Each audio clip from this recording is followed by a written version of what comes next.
It was 2:46 a.m. I remember the exact time because the glow from her phone hit my eyes like a shot of cold moonlight, and there it was, a single message bubble, lighting up the screen like a match struck in a dark room. Did you fall asleep? 7 innocent words. Or at least they would have been, if they hadn't been sent from her phone to someone else. My name isn't in that message. No, babe. No, honey. No cute nickname we used to toss around when we were still pretending we were happy. Just that vague, intimate tone, the kind people use when they're trying to keep a spark alive past midnight. It took a second for it to register. I wasn't supposed to be awake. She didn't know I'd gotten up to use the bathroom and noticed her phone buzz. She didn't expect me to see it, and that made it worse. She was asleep. Peaceful, almost smug. As if she'd fallen asleep under a blanket of lies and found it cozy. I didn't wake her. I didn't shake her shoulder or flip on the lights or ask the usual panicked questions. Who is this? What's going on? How long? No. I just stood there in the half-dark, the weight of a marriage pressing down on my chest like a cinder block. I looked at her face, the face I once would have sworn was home, and all I felt was distance. That cold, echoing kind. Like standing in an empty house after all the furniture's gone. So I sat down, took her phone, backed it up, not because I didn't trust what I'd seen, but because I needed proof. I needed something tangible for the part of me that still wanted to pretend.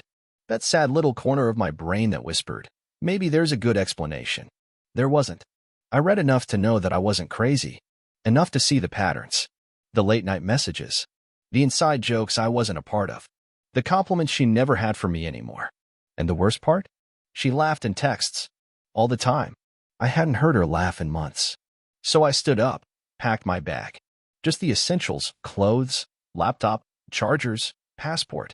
I grabbed her phone and slid the SIM into my own spare device, one I kept in the back of my desk drawer for travel. Funny, the things you think of in a moment like that. I didn't slam any doors. Didn't write a note. I left her right there in our bed, tucked into a lie she had made like fresh sheets. I wasn't going to give her the dignity of a confrontation. Not yet. She'd wake up alone. And for the first time, I hoped she felt it. The quiet was louder than any fight we'd ever had. As I stepped into the hallway with my bag over my shoulder, I caught a glimpse of the photo on the wall, our wedding day. She was smiling so wide, it looked real. I used to believe it was. Now it just looked like another performance. I turned it around, face to the wall. Let her see what that looks like. Outside, the night was cold, but clean. Honest. I climbed into my car and started the engine. No destination yet. Just away. But as the tires rolled down our street, I felt it. That old tug. Not sadness, not quite. Just the realization that everything you thought was solid might have been hollow all along. And that's when I knew. This wasn't the end. This was just intermission.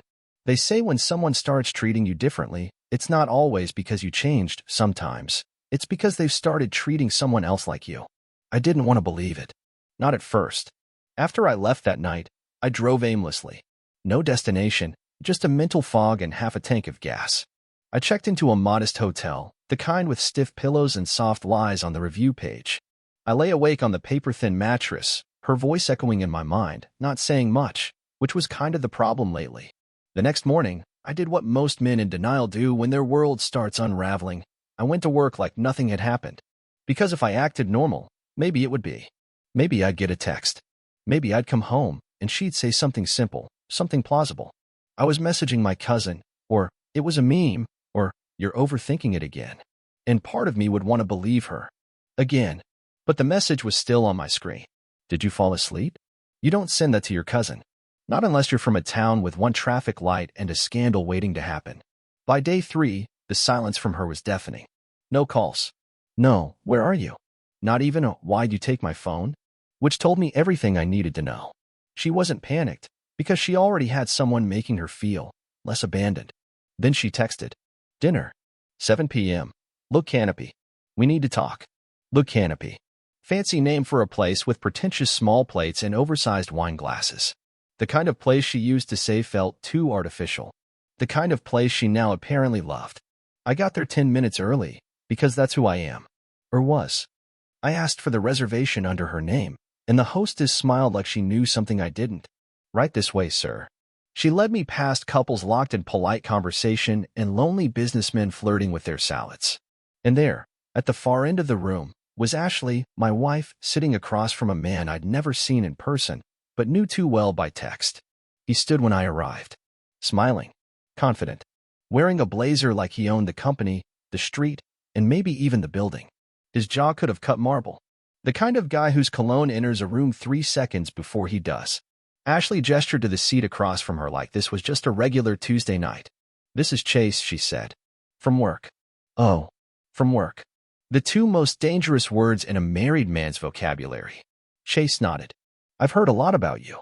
"I bet you have," I said, taking my seat. Ashley poured me a glass of wine. Red. Bold. A little on the nose, if you ask me. She looked calm. Too calm. The kind of calm that only comes when someone has already flipped the switch in their mind and moved on. I didn't ask questions. Not yet. I just listened. They talked. Mostly to each other. About clients and projects and the team dynamic. But the subtext screamed. They laughed at things I wasn't included in. Shared glances that felt rehearsed. And when Chase reached for his wine, his hand brushed hers, and she didn't flinch. She used to flinch when I did that. Like affection was suddenly a foreign concept. I watched. Every detail. Every syllable. Because this was no dinner. This was a dress rehearsal. She wanted me to see it. She wanted me to witness the passing of the baton. And then, just as the waiter placed a slice of fig tart between us like it was some kind of peace offering, Chase leaned in. "I'll make this simple," he said, lowering his voice to a tone that tried way too hard to sound alpha. "You've got 2 options." I smiled. "Do tell." He folded his hands like he was sealing a merger. "Leave quietly, or face me like a man." Ashley didn't blink. She sipped her wine. Like this was a negotiation, not a life. And I realized right then, this wasn't the betrayal. This was the reveal. Whatever had been brewing, this was the toast to it. And as I sat there, looking at the man who thought he was taking something from me, and the woman who once said, "forever," and now couldn't even say, "sorry," I felt a strange calm settle in. Because now I knew. The illusion was shattered. The act was over. And that fig tart? Tasted like ashes. I didn't hit him. Not because I didn't want to trust me, I wanted to, but because he wasn't worth the charge. Instead, I did what hurt him more. I laughed. A real one this time. Loud enough to make Ashley's eyebrows twitch and a couple dining nearby glance over. "Leave quietly?" I echoed, raising my glass to my lips. "Buddy, I've already left. You're the one showing up to my funeral thinking you're the heir." He looked confused, like I hadn't read the script he and Ashley had rehearsed on the way here. I could see it in his eyes. He expected anger. Drama. A scene. Something that would validate this moment as his victory. What he got instead was detachment. Ashley sat there, saying nothing. No apology. No denial. No guilt. Just this perfect stillness, the kind of person only achieves when they've been rehearsing for weeks how they'd finally break you. That's what got me. Not the affair. Not even the disrespect. It was the rehearsal. This wasn't an accident. This wasn't a one-time mistake wrapped in regret. This was a symphony of deception, and I'd just been handed a front-row seat. I set my glass down gently and leaned back, arms folded. "So how long?" I asked, tone casual. "Before or after Cabo?" Ashley blinked. "Once." Chase froze. "Cabo," I repeated. "The sales conference. Remember? The one you said was too hectic for spouses? The one where you came back with a sunburn under your clothes." Ashley stared into her wine glass like it was going to give her the right answer. "It's not what you think," she finally said. "Classic." I nodded slowly. "Well, that's good news. Because I think it's been going on for 6 months, starting with the conference, including those late work nights, and culminating in at least 2 hotel stays I've got receipts for." Chase's jaw twitched. Ashley? Still quiet. But her eyes, yeah, they blinked just a little faster now. I continued, my voice calm. Almost amused. "See, I used to think I was going crazy. That I was paranoid. I even blamed myself for not being more romantic, more spontaneous, more Chase. But I'm not crazy. I just stopped ignoring what was in front of me. That's when I pulled it out. My phone. I slid it across the table, screen up, gallery open. Dozens of screenshots arranged neatly like evidence presented in a courtroom. Text threads. Hotel check-ins. A selfie she took in the mirror of a bathroom I'd never been in, wearing the necklace I bought her for our anniversary. The same one she said she lost. Ashley finally spoke. "You went through my phone?"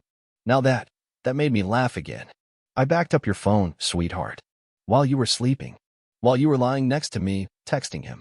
Chase shifted in his seat like a man realizing the floor beneath him was less solid than he thought. Ashley leaned in, voice icy. You invaded my privacy. And you invaded our marriage, I snapped back. Difference is, I used a data cable. You used another man. Silence. For a moment, I thought she might cry. Not out of guilt. No, Ashley was far too composed for that. But out of losing control. Her narrative was collapsing, and she hated that more than anything. Chase finally spoke. Look, man. I held up a hand. Stop. You already said your line. Now you can sit there and watch how the real man exits. I stood. Calm. Controlled. The room had gone oddly quiet, not silent, but muted, like life itself was giving me space to finish my scene. I pulled a small envelope from my jacket. Laid it gently on the table. My own little closing act. What's that? Ashley asked. I looked her in the eyes. An agreement. Drawn up by my lawyer. It's a waiver for spousal support and a voluntary forfeiture of shared assets. If you're going to be bold enough to burn it all down, the least you can do is sign the ashes over to the one you left in them. Ashley's face finally cracked, a tremble in her lip. Chase didn't even look at the envelope. He was too busy looking anywhere but at me. I turned, walked toward the door. And then I paused. Looked over my shoulder. Oh, and Ashley? She raised her head, eyes hollow. Make sure he signs a prenup. Something tells me you'll be back at this table in 5 years. Different man, same dessert. If you've ever watched a ceiling leak, you know it doesn't start with a flood. It starts with a drip. One, then another. Unnoticed. Dismissed. Until the whole thing caves in and you're standing ankle deep in the mess you swore you had under control. That's what our marriage was. A slow drip, dressed in normalcy. She didn't come home late all at once. It started with a few work things, nothing big. A team dinner. A client happy hour. It's just networking, babe. You wouldn't want to come. I believed her. Because I wanted to. I told myself she was tired when she stopped leaning into my hugs. That she was stressed when she rolled away in bed. That she wasn't cold, just distracted. She used to text me memes. Random thoughts. Inside jokes. Then it was just, on my way, or busy. While I didn't ask questions. Because when you love someone, asking feels like accusing. And when you're being lied to, they'll weaponize your doubt, make it sound like insecurity. Oh my God, Logan. Can I go one day without being interrogated? It got to the point where I apologized for noticing. That's the part no one talks about, how you start managing their betrayal for them. I stopped asking who she was texting when she smiled at her phone. Stopped asking who was just a friend. Stopped wondering why she always took phone calls outside. One night, she got dressed up for a team dinner. Red lipstick. Black dress. The works. I stood in the kitchen, pretending to read something on my phone while she checked her reflection in the hallway mirror. You look great, I said. She turned halfway, gave a small smile, like I was the concierge who held the door open, not the husband she was walking away from. Thanks, she said. Don't wait up. And I didn't. Not because I was okay with it, but because it was easier to sleep next to a cold pillow than a cold person. There were signs. Of course there were. A second phone charger in her car. A new playlist on Spotify full of songs that didn't sound like her. The sudden decision to get a gym membership, 3 towns over. One Sunday, I found a receipt from a coffee shop we never went to. 2 drinks. Her name spelled wrong on the cup, Ashley. I asked about it. She blinked. I met a client. That was it. No elaboration. No eye contact. Just a thin wall of words, enough to quiet me for another day. It's funny how much of marriage is pretending. Pretending to be okay. Pretending not to notice. Pretending your partner's phone face down on the table doesn't mean anything. But the silence was getting louder, and I was running out of ways to cover it. Then came the dinner invitation. 7 words in a text. Can we talk? Dinner tonight. Look canopy. I dressed nice. Even wore that watch she bought me the year we renewed our vows. Thought maybe it was going to be a reset. A hard conversation. A breakthrough. And then, Chase. And her hand, brushing his. The answer to all my quiet questions, delivered like a slap across fine china. As I sat in my hotel room after the dinner, a storm in my chest but stillness in my hands, I opened her messages again. Scrolled all the way back. The first one from him? You're the smartest woman I've ever worked with. She replied. Careful, Chase. That's how people fall in love. You ever meet someone and know, just know, they were born with a backup plan for when the truth shows up? That was Chase. The guy didn't walk, he glided. like his shoes never quite committed to touching the floor. He had that professional charm, the LinkedIn confidence. Every sentence sounded like it was waiting to be quoted in a TED Talk. And somehow, this man, this Kelowna and keratin cocktail, was the person my wife had decided was worth detonating our life for. Ashley swore it hadn't been emotional at first. Just harmless flirtation. Banter at work. Venting about stress. Laughing over coffee breaks. The kind of closeness that sneaks up on you like a crack in the dam. And then boom, flood. But that wasn't the part that got me. It was the way he acted like I was the guest in his story. After the dinner disaster, I got a message from him. Let's talk. Just us. Just us. Like we were ex-teammates now. Like I was gonna meet him at a bar, clink glasses, and say, hey man, no hard feelings about you steamrolling my marriage. But I agreed. Why? Not because I wanted closure. I wanted intel. We met at a cafe. Public place. Safe territory. I wore plain clothes, didn't shave. He wore a quarter zip and that expression finance bros reserve for when they're handling things amicably. Logan, he said, smiling like we were old coworkers reconnecting after a layoff. I appreciate you meeting me. I nodded, sipped my coffee, burnt my tongue, but didn't flinch. I want you to know, he began, I never meant for any of this to happen. Ashley and I. You mean my wife, I corrected. That got a pause. Right. Yes. Ashley and I. We connected unexpectedly. I wasn't trying to hurt anyone. I studied him. His eyes didn't waver. He was good. Rehearsed. Probably practiced this in the mirror on the way here. You knew she was married. I did. And that's on me. I leaned back. What do you want, Chase? He looked down, fiddled with his cup. A man playing humble in high definition. I want to avoid drama. I know how messy these things get. I smiled. Oh, I think we passed messy the minute you slid into her texts. He exhaled. Probably expected me to swing, to scream, to beg. But I didn't. Instead, I pulled out a thin folder, slid it across the table. What's this? He asked. Let's call it a preview. Inside were two things. A timeline with names, dates, screenshots, and hotel bills. A list of his company's client confidentiality clauses, the ones Ashley and he had violated by having their affair during work-sponsored travel. He skimmed the first page, and I watched the blood drain from his smug finance face. I'm not here to fight, I said calmly. I'm here to inform.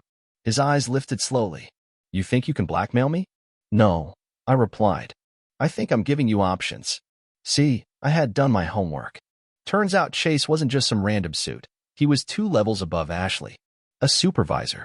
And according to company policy, what they did wasn't just frowned upon. It was grounds for termination. For both of them. You tell Ashley, I said, standing, that I'm not the guy she lied next to. I'm the guy who got up.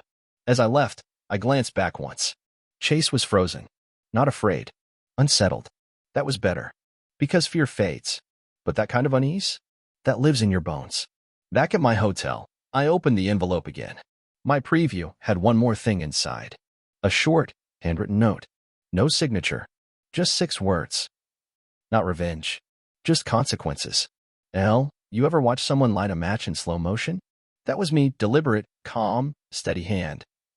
Ready to burn the illusion without touching the walls. After that little meeting with Chase, I didn't go back to the hotel. I drove to a storage unit I'd been quietly renting on the side for 3 weeks. Why?